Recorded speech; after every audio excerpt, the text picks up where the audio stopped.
ఓం శ్రీ గురుభ్యో నమ. ఓం శ్రీ మాత్రే నమ. శుక్రగ్రహము ఏప్రిల్ 19వ తారీఖు మధ్యాహ్నం 3 గంటల 30 నిమిషాల నుండి మే 14వ తారీఖు 10 గంటల 30 నిమిషాల వరకు కూడా శుక్రుడు వృషభ రాశిలో సంచారం చేస్తున్నాడు.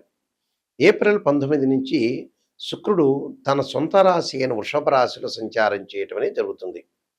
వృషభ రాశికి సంవత్సరం తర్వాత మళ్ళీ వృషభ రాశిలో సంచారం చేయటం వల్ల ద్వాదశ రాశుల వాళ్ళకి ఏ విధంగా ఫలితాలు ఉండబోతున్నాయి. శుక్రుడు సహజంగా సుఖాన్ని, భోగాన్ని, సౌఖ్యాన్ని, కళత్రకారకుడు అంటారు. అంటే సప్తమ భావకారకుడు శుక్రగ్రహం. అంటే కళత్రాన్ని ఇచ్చేవాడు, వివాహాన్ని ఇచ్చేవాడు శుక్రుడు. ఈ శుక్రుడు సుఖాన్ని, సంపదను, లగ్జరీని, అలానే కళత్రాన్ని అంటే వివాహ సంబంధించిన విషయాలు కానీ, ప్రేమ కానీ, లవ్ అట్రాక్షన్ కానీ ఇలాంటివన్నీ కూడా ఇచ్చే గ్రహం ఏమిటి ప్లానెట్ అంటే శుక్రగ్రహం. శుక్రగ్రహం ఒక 20% ధనాన్ని కూడా ఇచ్చే అవకాశం అనేది ఒకటి ఉంటుంది. కేవలం గురువే కాదు, శుక్రుడు కూడా కొంత లగ్జరీ లైఫ్నే కాకుండా కొంత ఐశ్వర్యాన్ని కూడా సమకూర్చే ప్లానెట్ ఏంటంటే శుక్రగ్రహం. శుక్రగ్రహం ద్వాదశ రాశుల వాళ్ళకి ఈ విధంగా ఉండబోతుంది. వృషభ రాశిలో సంచారం చేయటం వల్ల మేషాది ద్వాదశ రాశుల వాళ్ళకి ఎలాంటి ఫలితాలు జరుగుతాయి, ఆ నెల రోజుల పాటు ఏ విధంగా ఉండబోతుందో మనం తప్పకుండా తెలుసుకుందాం. శుక్రగ్రహము తన రాశి నుంచి 1, 2, 4, 5, 8, 9, 11 స్థానాల్లో ఉంటే సుఫలితాన్ని ఇస్తుందని గోచారం తెలుపబడింది. అయితే ఈ రాశులందరికీ కూడా ఈ నెల రోజుల పాటు శుక్రగ్రహం యొక్క ఫలితాలు ఏమిటో ఒకసారి తెలుసుకుందాం. వృషభ రాశి వారికి శుక్రుడి యొక్క బలం ఏ విధంగా ఉండబోతుంది. వృషభ రాశి వాళ్ళకి రాస్యాధిపతి, షష్టమాధిపతి అయిన శుక్రుడు జన్మరాశిలో ఉండటం వల్ల ఎలాంటి ఫలితాలు జరగబోతున్నాయి అంటే తలపెట్టిన ప్రతి పని కూడా కొంత అనుకూలంగా ఉండటం, అన్య స్త్రీలతోటి పరిచయాలు బాగా పెరగటం, స్త్రీ మూలకంగా ఆస్తులు కలిసి వచ్చే అవకాశాలు, ఆస్తులు కానీ లాభం కానీ ఐశ్వర్యం కానీ కలిసి వచ్చే అవకాశాలు ఎక్కువ ఉంటాం, భార్య మూలకంగా ఆస్తులు సంక్రమించడం, అభివృద్ధి కలిగే అవకాశాలు, వృత్తి ఉద్యోగాల యందు కూడా ఆశించిన మంచి లాభాలు, శుభ కార్యక్రమాలు అనుకూలించటం, విలువైన ఆభరణాలు, శుచి కలిగిన దుస్తులు ధరించే అవకాశాలు బాగా ఎక్కువ ఉంటాయి. కుటుంబ సౌఖ్యము, బంధుమిత్రులతోటి కలిసే అవకాశాలు, అలానే ప్రేమ వివాహాలకు పెద్దలను ఎదిరించి వివాహం చేసుకునే అవకాశాలు ఉన్న వ్యక్తులు ఎవరైతే ఉంటారో పెద్దలను ఒప్పించి వివాహం చేసుకునే అవకాశం ఎక్కువ ఉంటుంది. అలానే ఇంటిలో గృహ ఉపకరణ వస్తువులు, అలానే కాస్మెటిక్స్ సంబంధించిన వస్తువులు కొనుగోలు చేయటం ఒకటి, అలానే ఆనందము, విందులు, వినోదాలు, శుభ కార్యక్రమాలకు వెళ్ళే అవకాశాలు ఎక్కువ ఉంటాయి. అంటే ఆకస్మికంగా కొంత ధనలాభం కలుగుతుంది. ఏదైతే వ్యాపారం చేస్తున్నారో వ్యాపారం పరంగా లాభం ఉంటుంది, ఉద్యోగపరంగా ప్రమోషన్లు వచ్చే అవకాశం ఉండటం, ఉద్యోగపరంగా లాభం కలగటం, స్థానచలనం జరిగే అవకాశాలు బాగా ఎక్కువ ఉంటాయి. నిష్ణాతులైన వ్యక్తుల యొక్క కలయికతోటి కూడా వీళ్ళు ముందుకు వెళ్ళే అవకాశాలు ఎక్కువ ఉంటాయి. అలానే నగలు కొనుగోలు చేస్తారు, బట్టలు కొనుగోలు చేసే అవకాశాలు ఎక్కువ ఉంటుంది. భార్య తరఫున ఉండే బంధువులతోటి కూడా గతం కంటే గొడవలన్నీ కూడా సమసిపోయి చక్కగా వాళ్ళతో కూడా స్నేహపూరితమైన వాతావరణం కలిగే అవకాశం ఎక్కువ ఉంటుంది. వాళ్ళకి కూడా ధనలాభం కలిగే అవకాశాలు ఎక్కువ ఉంటాయి. మంచి సుసంపన్నమైన కుటుంబం నుంచి వ్యక్తుల ద్వారా వ్యాపారంలో కొన్ని పెట్టుబడులు పెట్టే అవకాశాలు ఎక్కువ ఉంటాయి. నూతన వ్యాపారాన్ని చేయటం, వ్యాపారాన్ని విస్తరించే అవకాశాలు కూడా ఖచ్చితంగా ఉంటాయి. కాబట్టి అనేక లాభాలు కలిగే అవకాశాలు ఉంటాయి. కొన్ని నేను పరిహారాలు చెప్పబోతున్నా, ఆ పరిహారాలు మీరు పాటించండి, మీకు మంచి జరిగే అవకాశాలు ఖచ్చితంగా ఉంటాయి. శుక్రగ్రహం అనేది ఎవరి జాతకంలో అయినా సరే నీచపడినా, అలానే 6, 8, 12 స్థానాల్లో ఉన్న అంటే వాళ్ళ జన్మలగ్నం నుంచి 6, 8, 12 స్థానాల్లో ఉన్నా అది దోషంగా పరిగణిస్తాం. శుక్రుడు పుష్యమి, అనురాధ, ఉత్తరాభాద్ర నక్షత్రంలో ఉండకూడదు, అశ్విని, మఖ, మూల నక్షత్రాల్లో ఉండకూడదు, ఆరుద్ర, స్వాతి, శతభిష నక్షత్రంలో ఉండకూడదు, మృగశిర, చిత్త, ధనిష్ట నక్షత్రాల్లో ఉంటే కూడా శుక్రుడు దోషం కలిగినట్టుగా మనం భావిస్తాం. శుక్రుడు రాహుతో కానీ, కేతువుతో కానీ, కుజుడితో కానీ, శనితో కానీ కంజంక్షన్ కాకూడదు, కలవకూడదు.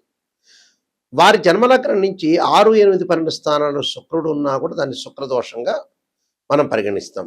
అంటే ఈ స్థానాల్లో శుక్రుడు ఉంటే వివాహపరమైన సంబంధాల విషయంలో కానీ, వాహనాల సంబంధించిన విషయాల్లో కానీ, లైఫ్లో సుఖం లేకపోవటం కానీ, విడాకులు జరగటం, ప్రేమ వివాహాలు జరగలేకపోవటం, లవ్ అట్రాక్షన్గా లేకపోవటం, వైఫ్ అండ్ హస్బెండ్ మధ్యలో డిఫరెన్స్ ఆఫ్ ఒపీనియన్స్ ఉండటం, అలానే విడాకులు అయ్యే అవకాశాలు ఎక్కువ ఉండటం, డిస్ప్యూట్స్ కరెక్ట్గా బాండింగ్ లేకపోవడం జరుగుతుంటుంది. కొంత డబ్బుకు కూడా కొంత అవరోధం అని కలిగే అవకాశాలు ఖచ్చితంగా ఉంటాయి. ప్రతి వాళ్ళకి కూడా శుక్రమహారదశ కలిసి వస్తుంది అని అనుకుంటారు. ప్రతి జన్మలగ్నానికి కూడా శుక్రమహారదశ అనేది కలిసి రాదు. కొన్ని జన్మలగ్నాలకు మాత్రమే వాళ్ళకి ఆ రాశిచక్రంలో కానీ భావచక్రంలో కానీ శుక్రుడు ఎక్కడ ఉన్నాడు, నవాంశ చక్రంలో కూడా శుక్రుడు ఎక్కడున్నాడని తెలుసుకుని ఆ శుక్రమహారదశ అనేది మనం కలిసి వస్తుందా లేదా అని తెలుసుకోవాలి. ప్రతి లగ్నానికి కూడా శుక్రమహారదశ అనేది శుక్రమహారదశ అనేది ప్రతి మహారదశకు కూడా మంచి జరుగుతుందా చెడ్డ జరుగుతుందా అనేది మనం జన్మజాతకాన్ని చూసి మనం ఆలోచన చేసి చెప్పాలి. ప్రతి వాళ్ళకి మటుకు మంచి జరగదు. చాలామంది కూడా అనుకుంటారు మాకు శుక్రమహారదశ వచ్చింది, బ్రహ్మాండంగా శుక్రుడు రాజయోగాన్ని ఇస్తాడు, మాకు విపరీతమైన డబ్బు కలిసి వస్తుంది అని అనుకునే భావించే వాళ్ళు చాలామంది ఉన్నారు. నిజంగా అయితే అన్ని లగ్నాలకి శుక్రమహారదశని వర్తించదు. కానీ ఇందులో గోచారం వేరు, బర్త్ చార్ట్ వేరు. ఇప్పుడు మనం చెప్పేది ఏంది, గోచారం.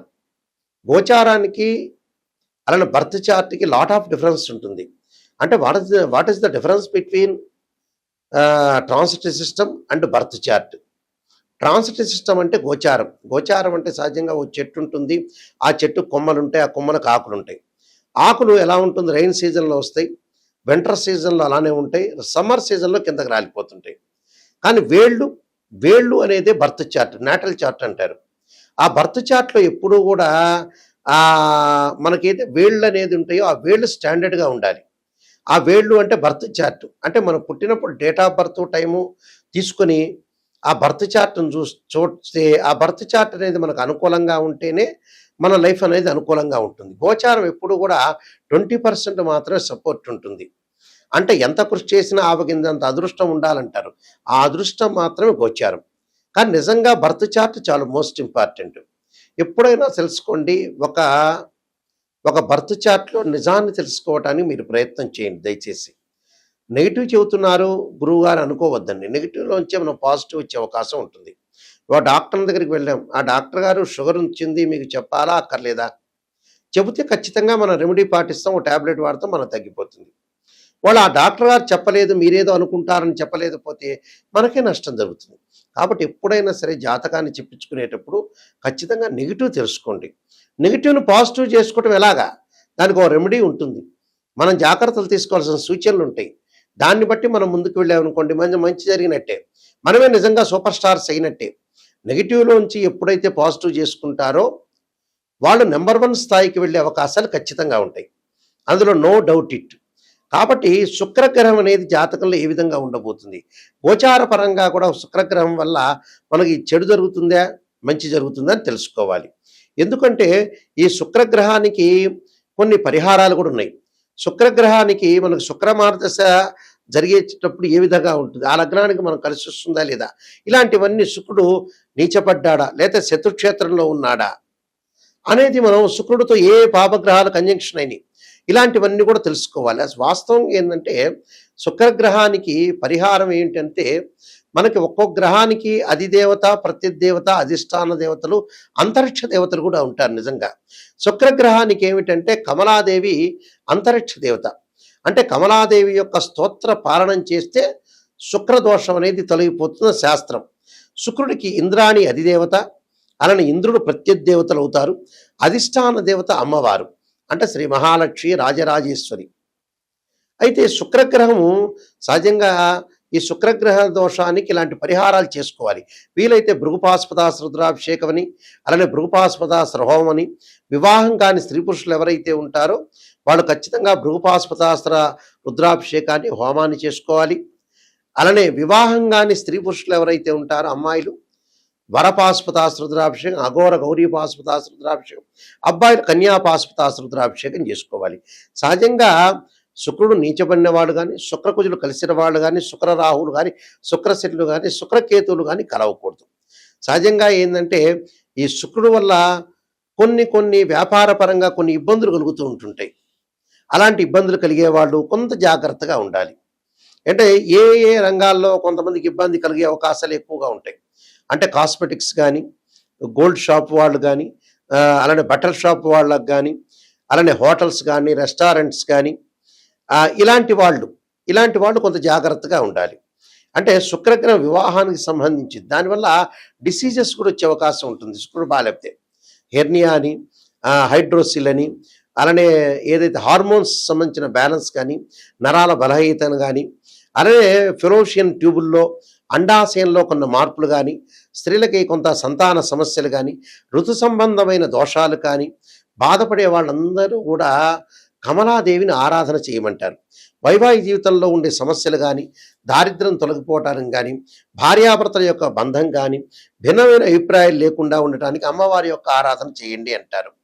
అలానే ఇక్కడ శుక్రగ్రహం వల్ల కొన్ని ఫోటోగ్రఫీ కానీ, యూట్యూబ్ కానీ, సినిమా యాక్టర్స్ కానీ, ఎంబ్రాయిడరీ కానీ, స్త్రీలకు సంబంధించిన వస్తువులు కానీ, ఫ్యాన్సీ షాపులు కానీ, ఫర్నిచర్ షాప్ వాళ్ళు కానీ, అలంకరణ వస్తువులు కానీ, సుగంధ ద్రవ్యాలు కానీ, సంగీత కళాకారులు కానీ, కవులు కానీ, నృత్యము కానీ, దుస్తులు కానీ, అలానే పూలు ఫ్లవర్స్ అమ్మేవాళ్ళు కానీ, కుట్టు మిషన్లు వాళ్ళు కానీ, నగల వ్యాపారులు కానీ, అలానే న్యాయవాదులు కానీ, అలానే వీళ్ళందరూ కూడా ప్రింటింగ్ ప్రెస్లు కానీ, అలానే పబ్లికేషన్స్ కానీ, కళాకారులు కానీ, సినిమా యాక్టర్స్ కానీ, వీళ్ళందరికీ కూడా ఏంటంటే మొదలగైన వృత్తుల వాళ్ళందరికీ కూడా శుక్రుడు యొక్క బలం ఉండాలని శాస్త్రం చెప్పబడుతుంది.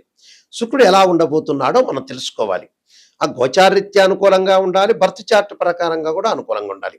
నేను కాలసర్పయోగ చంద్రిక, రాహుకేతులు, ఛాయాగ్రహాలు, అలానే పుత్రగణపతి వ్రతము, సర్వదేవతా గోత్రపురులు పార్ట్ 1, పార్ట్ 2, వివాహ మార్తాండము, అలానే వివాహ మార్తాండంతో పాటు జాతక చంద్రిక, ప్రొడక్షన్ ఆఫ్ ఆస్ట్రాలజీ, పుత్రగణపతి వ్రతము, నవగ్రహ దోషాలకి దశమిహా విద్యల యొక్క స్తోత్రాలు, అంటే నవగ్రహాల యొక్క దోషాలు పోవటానికి దశమహావిద్య స్తోత్రాలు పాలనం చేయమంటారు. ఇప్పుడు నేను చెప్పిన శుక్రుడికి అధిదేవత, ప్రత్యదేవత, అధిష్టాన దేవతలతో పాటు అంతరిక్ష దేవతైన కమలాదేవి యొక్క స్తోత్ర పాలనం చేయాలి. ఎప్పుడు కూడా జాతకాన్ని మనం పరిశీలన చేసినప్పుడు కేవలం ఒక రాశిచక్రమే కాదు. ఒక అమ్మాయికి వివాహం కాలేదంటే రాశిచక్రము, భావచక్రము, నవాంశాన్ని పరిశీలన చేయాలి. ఒకడికి సంతానం కలగట్లేదు అంటే రాశిచక్రము, భావచక్రము, సప్తమాంశ చక్రం. వృత్తిపరంగా అనుకూలంగా లేదు, ప్రొఫెషనల్ పరంగా అనుకూలంగా లేదంటే రాశిచక్రము, భావచక్రము, అలానే దశమాంశ చక్రము అంటే D10 చార్ట్ని మనం చూడాలి. మ్యాథమెటికల్ క్యాల్కులేషన్ వేసి ఒక్కొక్క గ్రహము ఎన్ని డిగ్రీల్లో ఉంది, ఎన్ని డిగ్రీల్లో లేరు. సహజంగా ఏమిటి, శుక్రుడికి ఉచ్చస్థానం మీనరాశి, స్వక్షేత్రాలు వృషభ రాశి, తులరాశి, అలానే నీచక్షేత్రం ఏంది, కన్యారాశి. దానికి కూడా కొన్ని డిగ్రీలు, ఎన్ని డిగ్రీల వరకు వచ్చి ఉంటుంది, ఎన్ని డిగ్రీల దగ్గర నీచం ఉంటుందని కూడా తెలుసుకోవాలి. అందువల్ల శుక్రగ్రహాన్ని బాగా అనాలిసిస్ చేసి శుక్రుడి వల్ల ఎలాంటి దోషం కలగబోతుంది జాతకంలో ఆ నిజాన్ని తెలుసుకున్నాం అనుకోండి, ఖచ్చితంగా మనం బాగుపడినట్టే. అసత్యపు ధోరణిలో ఎప్పుడు కూడా ఉండకూడదు. నిజం తెలుసుకోలేదనుకోండి, మనం మోసం చేసుకున్నట్టు అర్థం. ఎదుటి ఆస్ట్రాలజర్కి ఏం ప్రాబ్లం ఏం లేదు. మనం ఒక ఆస్ట్రాలజర్ని అప్రోచ్ అయితే గురువుగారు నిజం చెప్పండి అని చెప్పాలి. నిజం చెప్పకుండా పర్వాలేదులేండి మీరు చెప్పండి, మీరు మాకు నెగిటివ్ వద్దు పాజిటివ్ వద్దు అనగానే మీ కన్సల్టింగ్ ఫీజు ఇవ్వగానే ఆయన సంతోషించి పాజిటివ్ చెబుతాడు. అప్పుడు నష్టం జరిగేది ఆస్ట్రాలజర్కి కాదు, మీకే. గుర్తుపెట్టుకోండి, నేను రియలిస్టిక్గా చెబుతున్నా. నిజాన్ని ఎవరైనా సరే నిజం తెలుసుకోండి, దాన్ని పరిహారాలు పాటించండి, బాగుపడే అవకాశం ఖచ్చితంగా ఉంటుంది. చాలామంది కూడా వస్తారు 70 ఏళ్ళకి గురువుగారు, నాయకంటి గారు ఏం ప్రొఫెషన్ చేయాలి, ఏం డబ్బులు సంపాదించాలని చెప్పేవాళ్ళు ఉంటారు. అనవసరంగా టైం వేస్ట్ చేసుకోవద్దండి. 55 ఏళ్ళు 60 ఏళ్ళు దాటంగానే మనిషి బతకటం బోనస్ మార్కులతో బతకటం. ఆ తర్వాత ఏమి లేదు, రెస్ట్ చేయాలి. మీరు రెస్ట్ చేసుకోవాలి, ప్రశాంతంగా ఉండాలి, ఉంటే సంపాదించాలి, లేకపోతే చాలా జాగ్రత్తగా డబ్బుని యూజ్ చేసుకుంటూ ముందుకు వెళ్ళాలి. ప్రశాంతమైన జీవితం అనేది చాలా ఇంపార్టెంట్ ఇక్కడ. అలానే మా వెబ్సైట్ www.nayakanti.com కానీ www.nayakanti.in చూడండి. నేను చెప్పిన పుస్తకాలన్నీ కూడా రాజమండ్రి మోహన్ పబ్లికేషన్ వాళ్ళ దగ్గర దొరుకుతాయి, లేకపోతే మా దగ్గర కూడా దొరుకుతాయి. తప్పకుండా ఈ పుస్తకాలన్నీ కూడా మీరు చూడండి. ఒకసారి మా వెబ్సైట్ని కూడా మీరు చూడండి. ఆ స్క్రీన్ మీద స్క్రోల్ అవుతున్న నెంబర్ ఉంటుంది, ఆ నెంబర్కి కాంటాక్ట్ చేయండి. నిజంగా జాతకం చెప్పించుకోవాల్సిన వ్యక్తులు కానీ, నిజంగా బాగుపడతామనే వ్యక్తులు మాత్రం మాకు ఫోన్ చేయండి. ఎందుకంటే మా ద్వారా మీరు సేవ్ కావాలి, బాగుపడాలి. కాలక్షేపానికి జీవితం గడపకూడదు. మనిషి జీవితం తొందరగా అయిపోతుంది. భూమి ఒక సెకండ్ వేగంతో ఫాస్ట్గా తిరుగుతుందట ఆస్ట్రోనమీ ప్రకారంగా. కాబట్టి తప్పకుండా నిజాన్ని గుర్తించండి. జాతకపరంగా దోషాలు నివారణ చేసుకొని మీరు ముందుకు వెళ్తే చాలా మంచిది. ఎందుకంటే శుక్రగ్రహం వల్ల స్త్రీలకు కూడా చాలా ఎలాంటి ఫలితాలు జరగబోతున్నాయి. అంటే స్త్రీలకు సంబంధించిన సంక్షేమ శాఖలో కూడా ఏ విధంగా ఉండబోతున్నాయి. ఆహారం అలవాట్లు, కాస్మెటిక్స్, ఫ్యాషన్ టెక్నాలజీ, ఇలాంటి ఇంజినీరింగ్, ఫ్యాషన్ టెక్నాలజీ ఇంజినీరింగ్, ఇలాంటివన్నీ కూడా చూసుకోవాలి మనం. ఫాస్ట్ ఫుడ్, హోటల్స్, వ్యాపారాలలాగా వీడియో షాప్స్, పెయింట్స్, బంగారం, వెండి, డిపార్ట్మెంటల్ స్టోర్స్, క్లాత్ షోరూమ్స్, ఇవన్నీ కూడా శుక్రగ్రహానికి సంబంధించిన కారకత్వాలు అంటారు. ఈ ప్రొఫెషన్ అంతా కూడా శుక్రగ్రహం బాగున్న వాళ్ళు చేస్తారు. ఒకళ్ళు చేశారనుకోండి, బాగలేదనుకోండి, ఆ శుక్రగ్రహం బాగలేనట్టు. కాబట్టి జాతక చక్రంలో శుక్రుని యొక్క అంతర్దశలేంది, దశలేంది, శుక్రుడు ఎక్కడున్నాడు అని తెలుసుకొని ముందుకు వెళ్ళండి. ఆ స్క్రీన్ మీద స్క్రోల్ అవుతున్న నెంబర్ ఉంటుంది. ఆ నెంబర్స్ అన్నీ కూడా నా దగ్గరికే డైరెక్ట్గా వస్తాయి. తప్పకుండా మీరు నెంబర్కి ఫోన్ చేయండి. నిజం తెలుసుకునే వాళ్ళు మాత్రమే నా దగ్గర ఫోన్ చేయండి. మీరందరికీ కూడా మంచి జరగాలని ఆశిస్తూ, శ్రీ పరమేశ్వరుడి యొక్క కరుణాకటాక్షం ఉండాలని ఆశిస్తూ, సర్వే జనా సుఖినో భవంతు.